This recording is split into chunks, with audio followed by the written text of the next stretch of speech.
Hello and welcome to week 6 Ad and PR Account Management J364 Online. I'm, of course, your host and concierge for week 6, Michael Betker.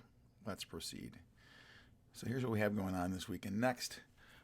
Primarily, I would say we are focused on Chapter 3 over the next 2 weeks, and we'll touch on creative briefs. In fact, this week we are going to start thinking about creative briefs more strategically with discussion post number 4, in which I'll ask you to watch a few videos, 2 to be specific, and then I'd like you to comment on the Ban the Box creative brief and solution.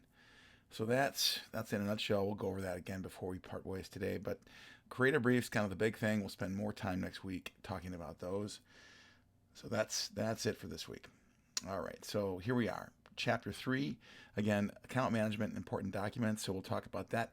But we'll start by talking about, again, what it's like to be an account manager. And I think you guys have probably already started formulating some sort of opinion about what that might be like. We need to really be organized and buttoned down. And I would say, when I was a student in high school and college especially, I was a little bit less so than I could have been, as I'm sure many of you guys can agree. Maybe not. Some folks who are just naturally good at being organized, bravo to you. Those of us, like myself, who struggle with that, you may want to consider taking stock in product management or project management, rather, classes to kind of bolster that skill. I can tell you I did that and it actually worked very well for me. And I'm now a pretty organized person, although it's not my natural inclination. But anyway, this slide here kind of shows what we do. We juggle a lot of different things, deadlines, and a lot of times some of our own personal goals tend to fall by the wayside. And I can tell you that's certainly true. Once you get into the field, especially, you start getting really busy at points, and it's not easy. So time is of the essence. But that kind of sets up sort of what we do. Now, obviously, there's a lot of hours that go into a day for a busy account manager. Really, your life, like I mentioned, is about project management. And if you're not the best at that, certainly even the internet can be a great resource. And, talk to me on the side if you want to have me make any recommendations regarding books or other strategies. But there's certainly a lot of stuff out there you don't have to necessarily go to school for. You can find it if you're diligent and focused. So yeah, that's the first piece, right? Project management's the key.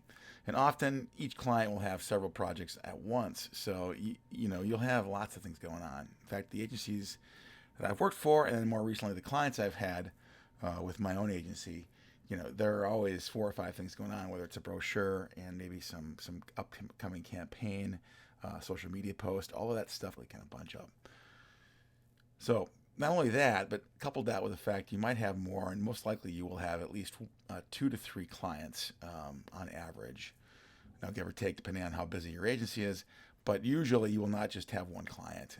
Let's hope not anyway. Otherwise, your guys are probably not doing that great. So the first thing we'll start doing is I at least ask questions about how your agency's management system works. Coupled with the fact, of course, you want to also take stock in your own personal method. So it's a combination of those 2 things, and then see how you dovetail together. Managing things like digital files, hard copies, binders, all of that stuff. There's a process, and each agency has a slightly different sort of approach to that. So it's just a matter of digging in and figuring out kind of what's available. All right. The other thing about project management, as we know, really what project management is managing time and effort in a meaningful way.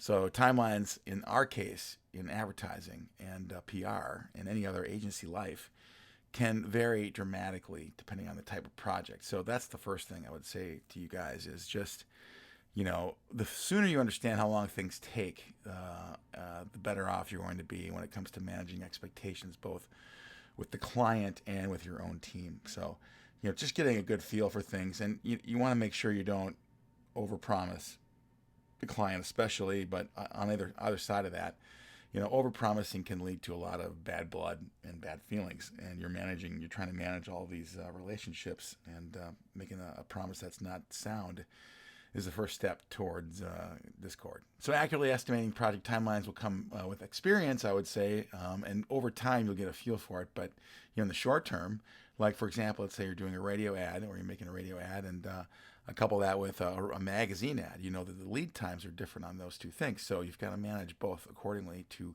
hit the deadlines. But anyway, just knowing that, you know, and we'll talk more about each of those, but there are certain projects that have longer lead times for sure, for certain, like TV commercials and print ads. So you always want to allow some kind of cushion here and there to provide for slippage. So just having a buffer of 10%, give or take, which, you know, could be a few days. But either way, leave yourself some space for those things that happen, which they do. And of course, another smart move here, and this is Project Management 101, but work backwards from the final deadline with interim interval deadlines in place. So just walking backwards and saying, all right, let's go back in time. But that's kind of a smart move there. And of course, be willing to educate the client on all that goes into the project and how long it should take. I can tell you that in the past, even working, you know, within the client side as a director of marketing, we had issues with folks not understanding how long things take. So I actually had a sell sheet made up of all the things we did in creative marketing services for the organization, and passed that around liberally so everybody knew if they came in with a request for a sell sheet or for a brochure or for a website redo, there was going to be a timeline associated with that was realistic and attainable. So anyway, that's, you know, be willing to educate your client, and also, of course, you know, anybody else who maybe not, you know, decision makers who don't know the process as well as you might. Generally speaking, most clients prefer, and most agencies actually rely heavily on what's known as the client binder, and each binder obviously would be for a vertical or a client. So in this case here, you've got 4. I think that's a pretty good guess as to how many you might manage once you get your career underway. But you keep all the active projects in there. Of course, the conference reports. We'll go through all of these here. Conference reports, status reports, schedules, even emails and other correspondences.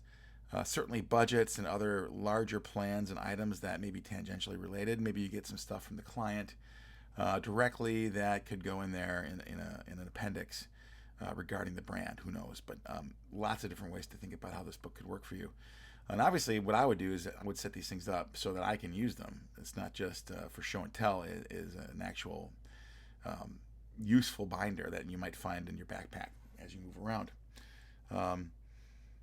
Another Bible to think about here, and this one's called the Brand Bible, right? And this is something you'll get from the client a lot of times, but you'll also have some thoughts to add to the Brand Bible, as you probably are being tasked with making some improvements or adjustments in some way to their advertising and marketing and even their branding.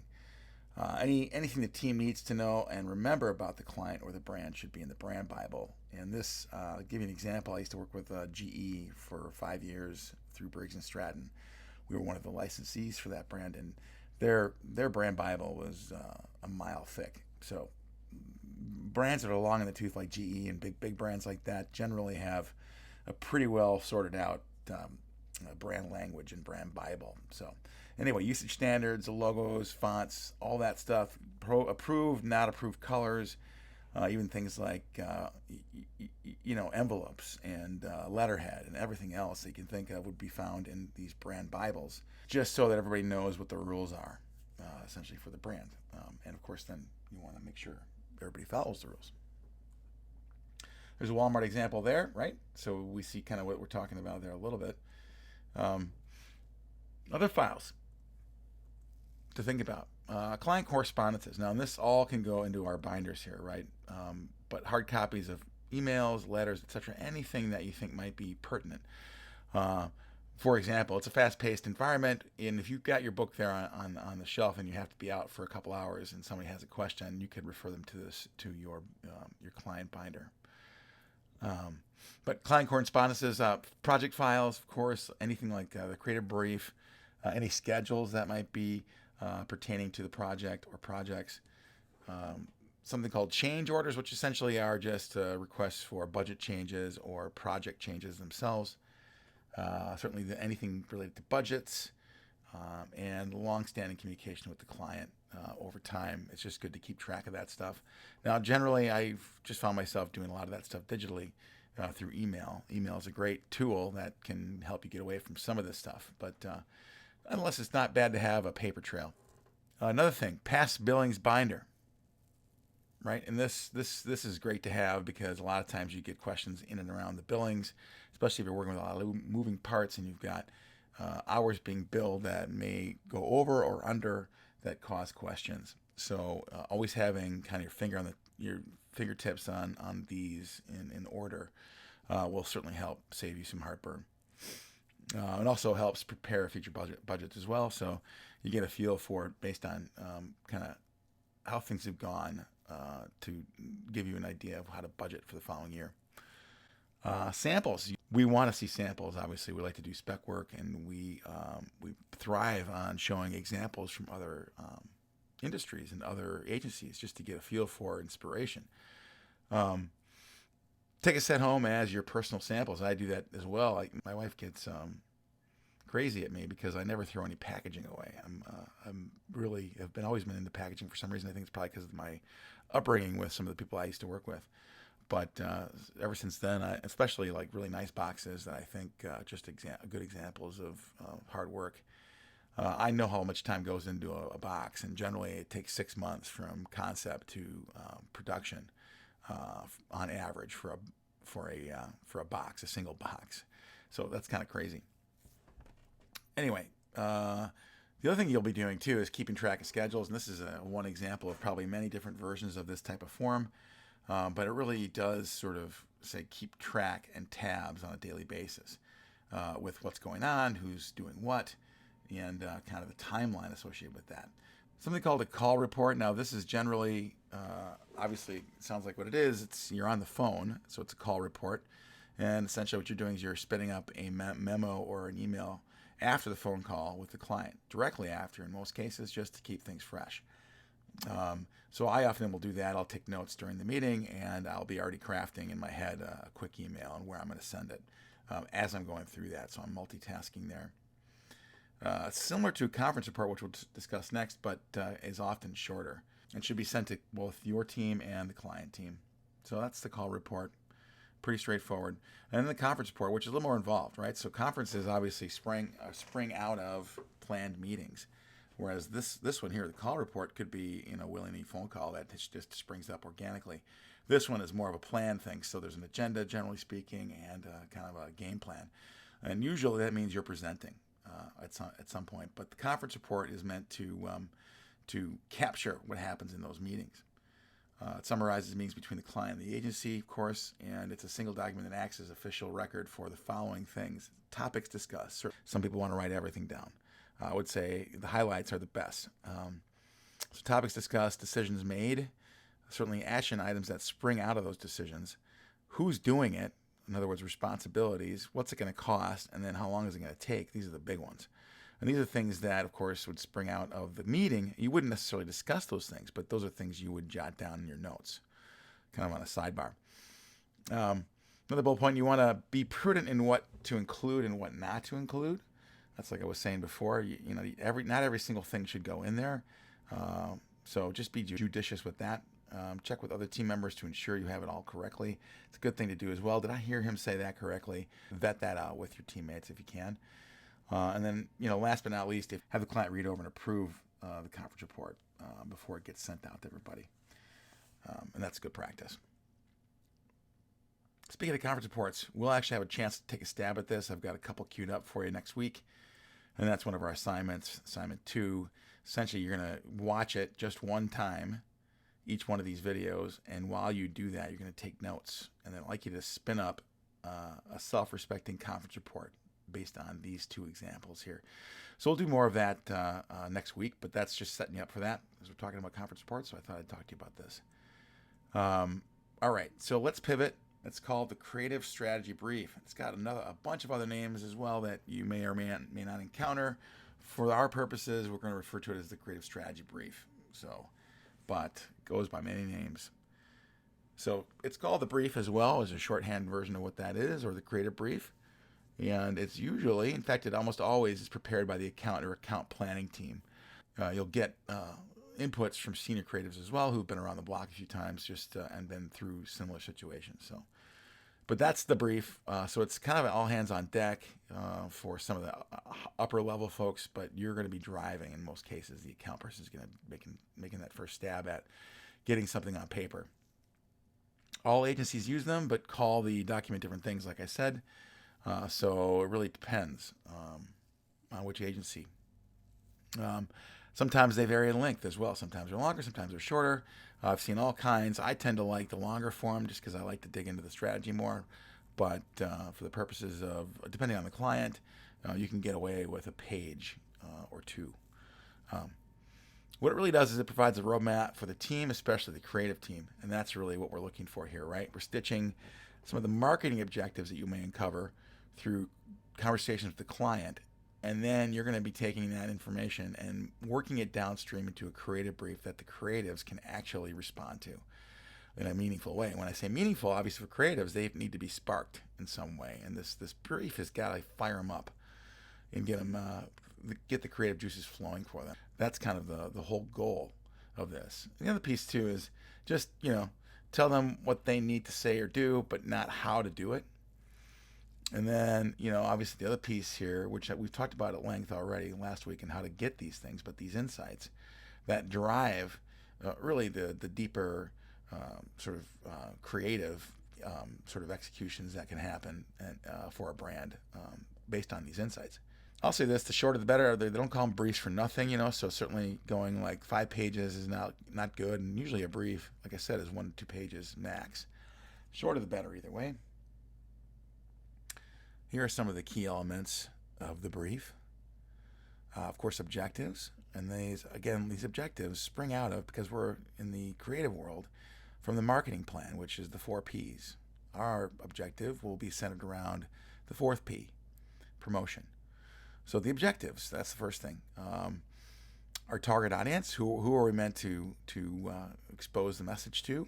And sometimes, and a lot of times, in fact, it's not just one target audience. Sometimes you have a primary and a secondary, or some group or segment of the population might be strong influencers to purchase. You never know. So it's a robust sort of discovery period to find out that target audience. And maybe the client thinks they know already, but you want to take a fresh cut at it just to see, have we really looked at this the way we should be looking at it? And maybe there's some unmet needs out there. Key selling point. So usually you'll find some sort of key thing to talk about. And you'll see in the upcoming examples where that's kind of, again, also called a USP. Reasons why. Why are we doing what we're doing? The tone that's taken. Now, obviously, that's a little bit more creative than your average pursuit, but ultimately we're looking for just what's the tone of the brand, and by extension, the tone of the campaign. And that'll give inspiration to the writers. Things are called mandatories if they are expected by the client. So, for example, use this logo, or this tagline should never be changed, and so on and so forth. So those are called mandatories, things that you have to capture on behalf of the client, and to make sure that you don't overstep those boundaries. And then finally, deliverables. What are the results? What are they expecting? What are you going to deliver? All of that stuff needs to be spelled out in a clear way. All right, so that's the brief. Those are the key points you'll see. Now, a lot of times what I'll do is when I'm sitting in a meeting and I'm first meeting with them, I already start jotting down notes. And I use what's called the mini brief just to get things going, and that's a discussion starter back at the ranch, back at the agency. So that kind of encapsulates some of the key things here, right? The objective, who are we talking to? In other words, target audience, consumer insights, if any, or maybe some ideas on that, desired response, which is measurable and attainable, and what we'll tell them. So how are we going to get about going there? And usually that's tied with the third point there, consumer insights. But anyway, this is a way to start thinking about how you can jot down notes, or at least start thinking strategically. Now, there's a more deep dive into this. I'm not going to go through this. In fact, I'm just going to show you guys some examples of some different briefs. But these are 6 questions that are listed here. So you can look through these again. But these are questions that are answered, which will help you write the creative brief. Media isn't. All right, so here's one for Gray's Cookies. And you see it's got a certain style to it. All of these creative briefs, by the way, are meant to even kind of exude a creativity sort of element to it. And oftentimes it's a wink and a nod to the client organization that you get a feel for their brand. So, in this case here, I don't know if red features prominently with Gray's Cookies. Probably not. Maybe it does. But, For me, I would pull sensibilities from the logo and build out a plan that looks like it fits with the brand itself. Another one here, St. Jude's Research Hospital. So again, you see some color here, and this is a little more brief. Some of the basics here. A little bit different here. Reebok. We've talked about Reebok in the past. Kind of some of the things about that. This looks kind of like a product label, which is interesting, I thought. Either way, maybe that's the way the agency kind of fashioned it. But there's a lot of good information here as well in bullet format. All right, here's another one for Tom's. We all know Tom's as being a shoe company that has really kind of set itself apart by donating a pair of shoes anytime somebody buys a pair of shoes to kids in need. So here's Tom's, and here's kind of the thoughts behind that. But another example. So you see, there's just a lot of differences amongst the different brands and different agencies. A couple things I want to share with you guys, and this will set up to our project for the week, our discussion post. Just some problems with the brief.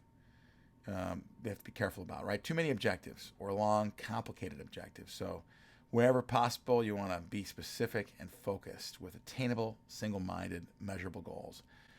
Here's an example of unfocused. Our objective is to increase loans while building awareness of our brand and its products and demonstrating on our ongoing commitment to the community. Too many things going on there. So a better way to say that would be increase home loans by 5% over the previous quarter. So really breaking out that one bullet point about growth and look at measurable 5% over the previous quarter. So that's a great way to think about that goal. Most specific, 125 first mortgages from new customers in Q2. So very specific time frame, very specific number. So in this case here, keep it simple and brief. Other brief problems, vague or demographic-driven target audience description. So when we say demographic-driven target audience description, it's because we want more. We crave more information about our target audience. We want a 360 point of view versus what you get with where they live and how much they make, maybe what car they drive. It's all two-dimensional demographic information, which does not help us. So we're looking for something along these lines. Olivia is the ideal customer for your easy life checking. She's a 36-year-old stay-at-home soccer mom. Her husband runs a construction company, so they earn a comfortable $85,000 income, but he's too busy to handle the household finances, so it all falls on Olivia. Olivia is smart. She went to college and got a liberal arts degree, but she isn't good with math nor comfortable with numbers. She struggles to build a budget and stick with it, and sometimes their account goes into the red unnecessarily. Between running the house and shuttling her kids around, Olivia is too stressed to spend hours poring over spreadsheets and numbers. She needs a checking account with a set of simple tools that can help her quickly and easily wrangle her financial responsibilities. So you see how we set that up there. And there's not a few people like that. There's a lot of people like that, myself included, frankly. I could be an Olivia. I don't really do well that way, so I could be a part of this demographic here for sure. But beware of that simple ticking the box description of your target audience. Can't stress this enough. The more you do here, the better off your creatives will be with regard to driving and creating good creative. Bad or missing key points. I would say, missing points are certainly bad, but bad ones are worse. Having a bad point, that just off point or not strategic, right? So the other thing is just having too many main messages. A lot of times people say, oh, let's kick this one around. Let's use this one for a while. But you really got to kind of pick a horse and go with it. You can't have a lot of main messages. You need one. It should be relevant to the audience, showing where the brand promise meets the human need. And that's, again, why that's your litmus test. If that meets some kind of goal that the consumer might have. Additionally, reasons or secondary information is too focused on features could be another brief problem. So what do you do when you've got secondary information that's too focused on features?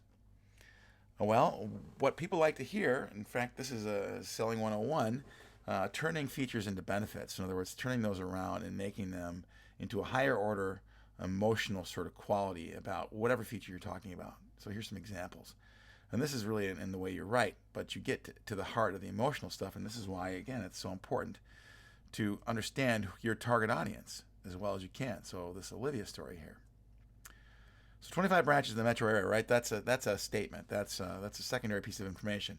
What do you do to make that more of a benefit? Well, you could say something along the lines of, you don't have to waste time driving around trying to find a branch. And these can work together, right? So the left-hand side would be the facts, right-hand side would be the emotional payoff. So here's another example, 24/7 phone support. So why is that important to somebody who's looking for that? Well, you can talk to real people whenever you need help. And who hasn't been on the phone before waiting for a real person and never finding them? Very frustrating indeed. So that's another really kind of tangible benefit that can spring out of these secondary pieces of information. Integrated PFM budgeting tools, whatever that means. You can finally take control of your finances and feel like you're managing your money responsibly. So again, there's that higher order sort of benefit you get, which is key. And the last one here, no payments for 90 days. It's like getting something for free for 3 months. Again, putting it in plain clothes terms. No payments for 90 days is like getting free money. So a great way of saying that so that it lands with your target audience. So these are some challenges and some possible solutions. And I think, again, turning features to benefits is a key one.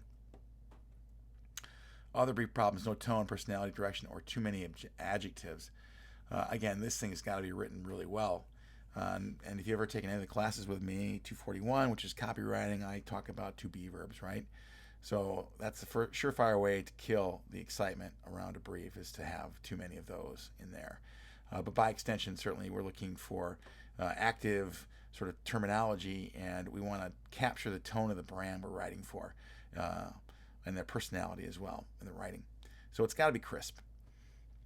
So focus on that brand and the feeling of the campaign.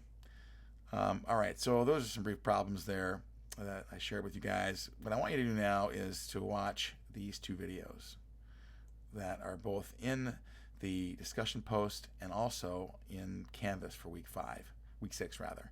But watch Writing a Creative Brief That Inspires, and then the follow-up to that.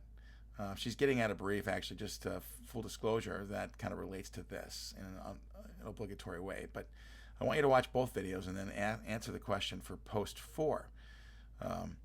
Watch those 2 videos, and then, of course, want to know, kind of based on what you've learned thus far about insights, because we spent a whole week last week talking about insights.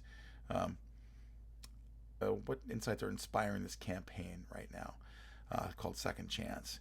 And then, do you think the campaign demonstrated in the video was the result of a good example of insight-driven and inspired creative work? Why or not? Why not? I guess by extension, I'd ask, how much do you think a brief had to do with that?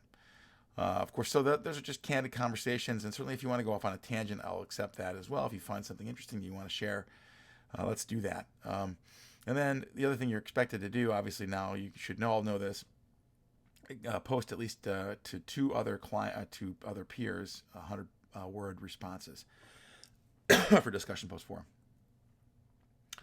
right, last thing here, what's due and when? Week 6, I'd like you to obviously proceed with Chapter 3 if you haven't done so already, especially pages 108 through 121. And then discussion post 4 is due Sunday. It's really kind of a cake week here for you guys. Next week, obviously a little more aggressive. We've got brand update number 3 due, which you could get started on.